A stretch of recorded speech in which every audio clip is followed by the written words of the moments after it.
اس کا ترجمہ آپ کے سامنے رکھ دیتا ہوں کہ ایک بار اللہ کے نبی صلی اللہ علیہ وسلم جو ہے کا گزر جو ہے ہوا، اور کہتے ہیں کہ میں نماز پڑھ رہا تھا، تو انہوں نے مجھے پکارا، لیکن میں نے نماز مکمل کی۔ پھر اس کے بعد اللہ کے نبی صلی اللہ علیہ وسلم کے پاس آیا میں،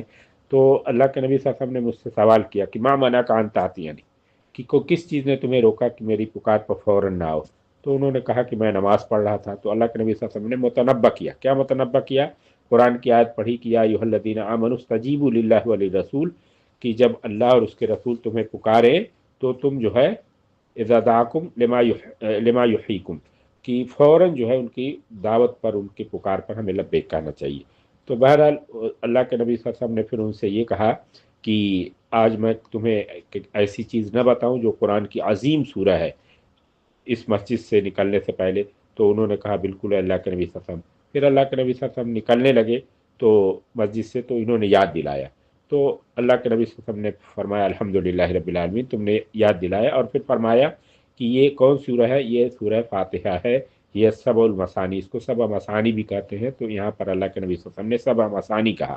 اور فرمایا قرآن عظیم جو مجھے عطا کیا گیا ہے۔ تو یہ جو ہے اس سورہ کی فضیلت ہے۔ اب میرے سامعین و سامعات، اب اس کے بعد جو سورہ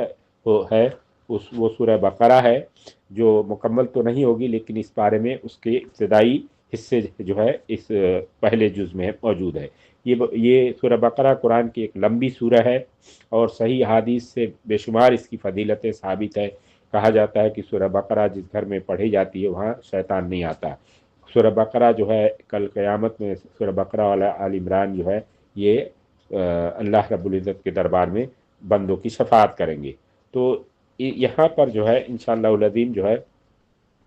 جن اہم مقاصد کا اس سورہ میں ذکر ہوا ہے، اس میں ایک مقصد یہ بھی ہے جس کا میں آپ کے سامنے ذکر کرتا چلوں، کہ اہل ایمان کے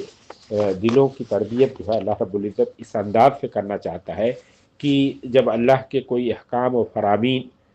فرامین آ جائیں، کوئی اللہ رب العزت حکم دے، خواہ وہ کتنا ہی سخت کیوں نہ ہو، خواہ وہ کتنا ہی زیادہ کیوں نہ ہو، ایک مومنانہ جو شان ہونی چاہیے وہ یہ کہ ہم فوراً سر تسلیم خم کر دیں۔ ہم جو ہے یہودیوں کی مشابہت اختیار کرنے سے بچیں، جن سے اللہ نے ایک گائے کی قربانی مانگی، امتحان لیا اللہ رب العزت نے، لیکن وہ نامراد ہوئے، جبکہ اس کے بالمقابل اس سورہ میں آپ دیکھیں پورے شریعت کے احکامات ہیں،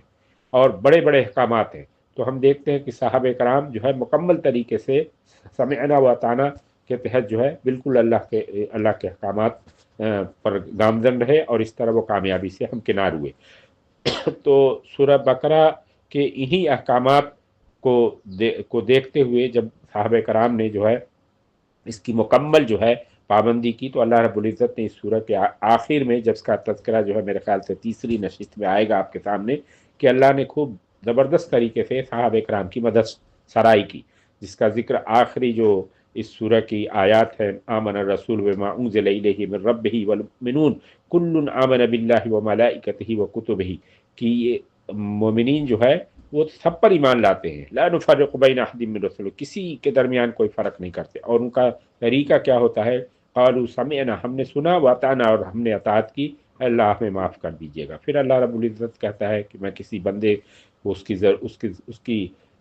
اس کے استطاعت سے زیادہ بوجھ نہیں اٹھاتا۔ پھر بھی یہ دعا سکھائی کہ ہمیں دعا کرنا چاہیے کہ اللہ ہماری جو غلطیاں جو بھول چوک میں ہوتی ہیں اس پر ہمارا مواخذہ نہ کیجیے گا، ہم پر جو ہے ہماری استطاعت سے زیادہ بوجھ نہ ڈالیے گا، اور اے اللہ رب العزت جیسے اس سے پہلے کے قوموں پر آپ نے جو ہے جو ان کی بدعمالیوں کو جیسے آپ نے ڈالے تھے، اے اللہ ہمیں معاف فرما دیجیے۔ تو اس طرح ہم دیکھتے ہیں کہ اللہ رب العزت کی یہ سنت رہی ہے کہ کبھی بھی کسی کو ضرورت سے زیادہ جو ہے، اس کی استطاعت سے زیادہ جو ہے اس کو نہ تو کسی آزمائش میں ڈالتا ہے، اور نہ ہی جو ہے کسی چیز کا مکلف بناتا ہے۔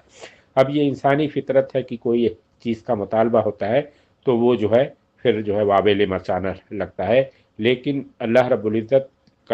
کا دین جو ہے بہت ہی آسان ہے۔ اب ہم آئیے دیکھتے ہیں کہ سورہ بقرہ کے جب ہم ابتدا میں دیکھتے ہیں تو ہمیں 3 قسم کے لوگوں کا اس میں ذکر ملتا ہے، ایک مومن، دوسرے کافر، اور تیسرے منافق۔ اور رسول اللہ صلی اللہ علیہ وسلم اور ان کی بعثت یعنی رسالت کے تئیں جو ان تینوں گروہوں کا موقف تھا، اور جو ان کا پھر عملی رویہ تھا، اس کا بھی تفصیلی ذکر ہے۔ خاص طور سے منافقین کا یہاں پر ہم کو تفصیلی ذکر اس پہلے پارے میں ملتا ہے، کیونکہ منافقین میرے